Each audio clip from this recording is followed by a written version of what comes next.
ಎಂತ ಮಾತಾಡ್ತಿದ್ದೀಯೇ? ನೀನು ಹೀಗೆ ಸಾಯ್ಲಿ ಅಂತನ ನಾನು ನಿನ್ನನ್ನು ಸಾಕಿದ್ದು, ಓದಿಸಿದ್ದು, ಬೆಳೆಸಿದ್ದು.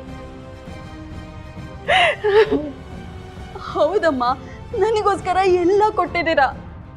ಆದ್ರೆ ಈ ಪ್ರೀತಿನ ಯಾಕಮ್ಮ ಬೇಡ ಅಂತ ತಡೀತಿದ್ದೀರಾ? ಅರ್ಥ ಮಾಡ್ಕೊ ಮಗಳೇ, ಅವನಿಗೆ ಈಗಾಗಲೇ ಮದುವೆ ಆಗಿದೆ, ಹೆಂಡತಿ ಇದ್ದಾಳೆ ಕಣೆ. ಅವನಿಗೆ ಮದುವೆ ಆಗ್ಲಿಲ್ಲ ಅಂದಿದ್ರೆ ನಾನು ಖಂಡಿತ ಯೋಚನೆ ಮಾಡ್ತಿರ್ಲಿಲ್ಲ ಕಣೆ. ಇರ್ಬೋದಮ್ಮ, ಆದ್ರೆ ಅವ್ರ ಹೆಂಡತಿ ಒಳ್ಳೆವಳಲ್ಲ, ತುಂಬಾ ಕಾಟ ಕೊಡ್ತಾಳಂತೆ. ಅವ್ರು ಸುಖವಾಗಿಲ್ಲ ಅಮ್ಮ. ಅಯ್ಯೋ, ಅದು ಅವ್ರ ಸಂಸಾರದ ವಿಷಯ. ಗಂಡ ಹೆಂಡತಿ ಮಧ್ಯೆ 1000 ಬರುತ್ತೆ, 1000 ಹೋಗುತ್ತೆ. ಈಗ ನೀನು ಅವರಿಬ್ರು ಮಧ್ಯೆ ಹೋದ್ರೆ ಜನ ಅವನನ್ನ ಉಗಿಯಲ್ಲ, ನಿನ್ನನ್ನ ಉಗಿತಾರೆ. ಅವ್ನು ನಿನ್ನ ಮದ್ವೆ ಆಗಕ್ಕೂ ಆಗಲ್ಲ. ಇಲ್ಲಮ್ಮ, ದೇವ್ ನನಗೆ ಪ್ರಾಮಿಸ್ ಮಾಡಿದ್ದಾರೆ, ಅವ್ರು ನನ್ನ ಮದ್ವೆ ಆಗೇ ಆಗ್ತಾರಂತೆ. ಪ್ಲೀಸ್ ನಂಬಮ್ಮ, ನಮ್ಮ ಪ್ರೀತಿನ ಅರ್ಥ ಮಾಡ್ಕೋ.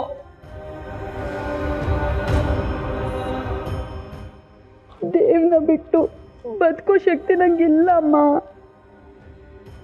ಈಗ ಇವಳನ್ನ ತಡೆದ್ರೆ ನಿಜವಾಗ್ಲೂ ಏನಾದ್ರೂ ಹೆಚ್ಚು ಕಡಿಮೆ ಮಾಡ್ಕೊಂಡ್ ಬಿಡ್ತಾಳೆ. ಈಶ್ವರ, ಏನ್ ಮಾಡ್ಲಪ್ಪ ಈಗ? ಹಾಗಂತ ಅವನನ್ನ ಒಪ್ಕೊಳ್ಳೋಕ್ಕೂ ಆಗಲ್ಲ, ಬಿಡೋಕ್ಕೂ ಆಗಲ್ಲ. ಏನ್ ಮಾಡ್ಲಿ? ಅಮ್ಮ, ಏನಾದ್ರೂ ಮಾತಾಡಮ್ಮ.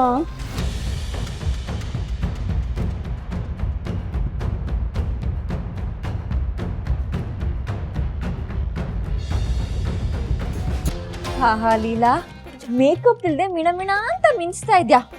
ಆ ದೇವ್ರು ಜಗತ್ತಲ್ಲಿರೋ ಬ್ಯೂಟಿ ಎಲ್ಲ ನಿಂಗೊಬ್ಳಿಗೆ ಕೊಟ್ಬಿಟ್ಟಿದ್ದಾನೆ. ಪಕ್ಕ ಹೀರೋಯಿನ್ ಮೆಟೀರಿಯಲ್ ನೀನು. ಸೀರಿಯಲ್ ಸ್ಟಾರ್ ಆಗ್ಬೇಕಿದ್ದವಳು ನೀನು. ಇಲ್ಲೇನ್ ಮಾಡ್ತಿದ್ಯಾ? No Leela, no. ನೀನು ಮೈ ಮರಿಬೇಡ. Practice makes man perfect. ಅಲ್ಲ, women perfect. Be the champion Leela, be the champion. ಹೌದು, ಪ್ರಾಕ್ಟೀಸ್ ಎಲ್ಲಿಂದ ಶುರು ಮಾಡ್ಲಿ?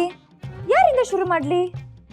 ಹಾ, ನಮ್ ಸೌಂದರ್ಯದ ಗಣಿ ಸೌಂದರ್ಯ ಇಂದ ಶುರು ಮಾಡೋಣ. ಲಕ ಲಕ ಲಕ ಲಕ ಲಕ ಲಕ ಲಕ ಲಕ ಲಕ నేనేరా నాగవల్లి. వచ్చే దుర్గాష్టమి రోజు నిన్ను చంపకపోతే నా పేరు నాగవల్లి కాదురా.